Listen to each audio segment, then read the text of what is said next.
الحمد لله وحده والصلاة والسلام على من لا نبي بعده أما بعد فأعوذ بالله من الشيطان الرجيم بسم الله الرحمن الرحيم الرحمن علم القرآن خلق الإنسان صدق الله مولانا العظيم. میرے معزز سامعین حضرات، میں نے آپ حضرات کے سامنے سورۃ الرحمن کی ابتدائی آیات کی تلاوت فرمائی ہے. اس سورت میں اللہ جل جلالہ عما نوالہ نے اپنی نعمتوں کا تذکرہ کیا ہے کہ تم میری نعمتوں میں سے کس کس کو جھٹلاؤ گے.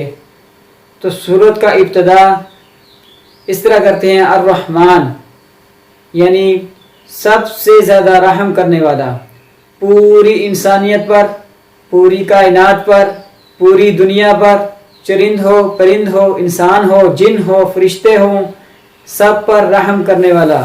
یعنی اللہ تعالیٰ کی سب پر اپنی رحمت ہے، سب کو اللہ تعالیٰ نے اپنے رحمت کے سائے میں گھیرے ہوئے ہیں. اور آگے فرما رہے ہیں علم القرآن، یعنی کہ قرآن سکھایا، قرآن کی تعلیم دی. یہ قرآن پاک کی تعلیم کس مخلوق کو دی؟ جنوں کو دی، فرشتوں کو دی، درندوں کو دی.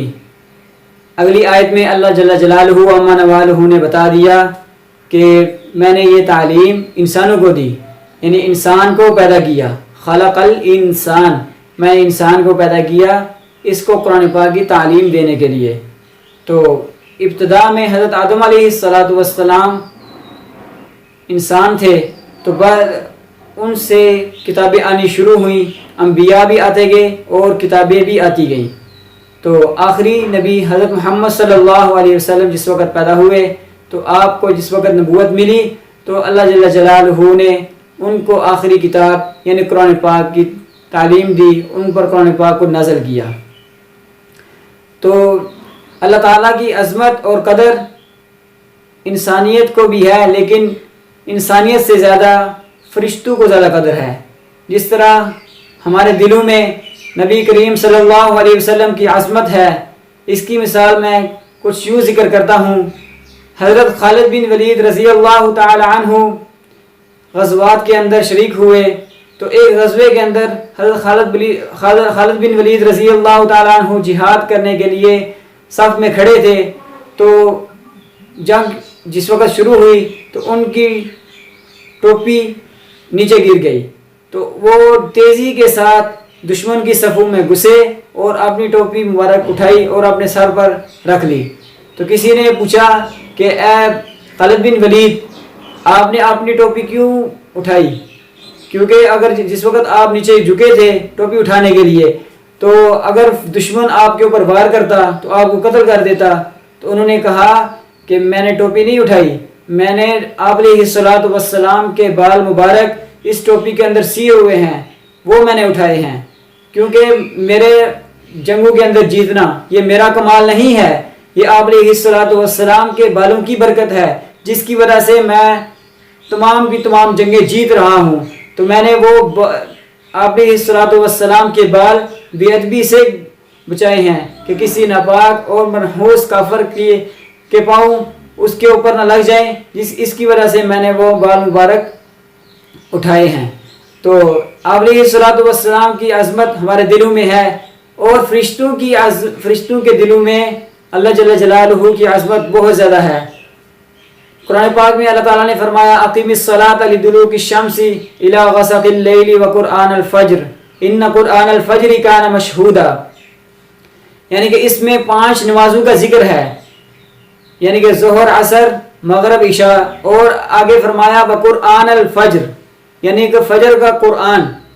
تو باقی بھی نمازیں ہیں لیکن فجر کو فجر کا قرآن کہا گیا ہے، فجر کی نماز نہیں کہا گیا.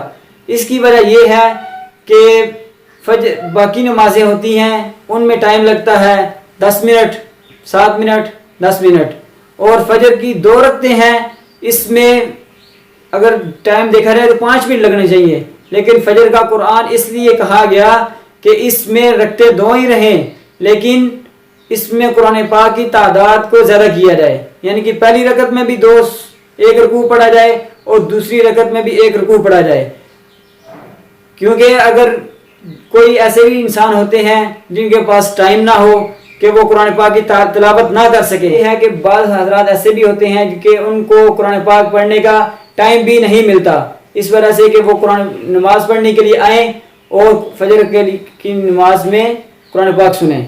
آگے ان قرآن الفجر کان مشہودا، یعنی کہ اس میں حاضری زیادہ ہوتی ہے۔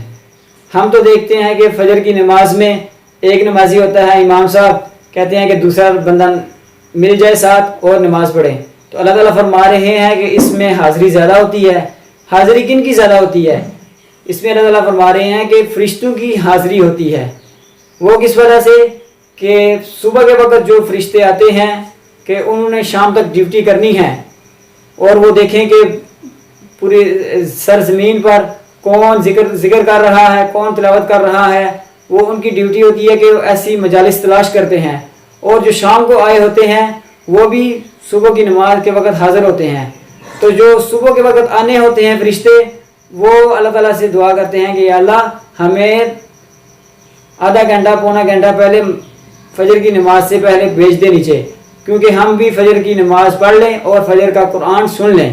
اس وجہ سے کہ دونوں ٹائم کے فرشتے، رات والے بھی فرشتے اور صبح والے بھی فرشتے اس وقت مسجد میں حاضر ہوتے ہیں، اور اس وجہ سے اللہ تعالیٰ نے فرمایا کہ ان قرآن الفجر کان مشہودا، یعنی کہ اس وقت حاضری زیادہ ہوتی ہے، کیونکہ کوئی بھی فرشتہ ایسا نہیں کہ جس کی ایک مرتبہ ڈیوٹی زمین پر لگ جائے اور دوبارہ اس کی ڈیوٹی قیامت تک آ سکے، کیونکہ وہ ترستے ہیں کہ ہماری ڈیوٹی لگے نیچے زمین پر، ہم جائیں اور ہم قرآن پاک کی تلاوت سنیں اور اس کے بعد ذکر اللہ، یہ سارے کی ساری مجالس کو ہم ڈھونڈیں۔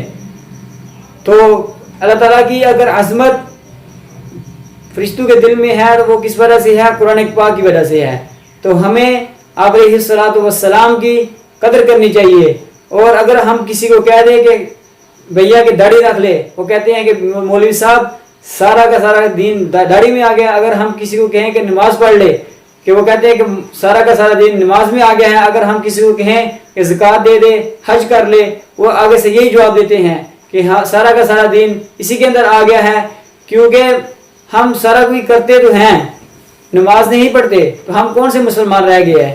ہم مسلمان تو ہیں، ہم نے کلمہ پڑھا لا الہ الا اللہ محمد الرسول اللہ، جنت کی رجسٹری ہمارے نام پہ ہو گئی ہے، لیکن اس میں اعمال کر کے، نیک اعمال کر کے ہم نے اس کو خوبصورت بنانا ہے، اس میں باغیچے بنانے ہیں، اس میں نہریں لگوانی ہے۔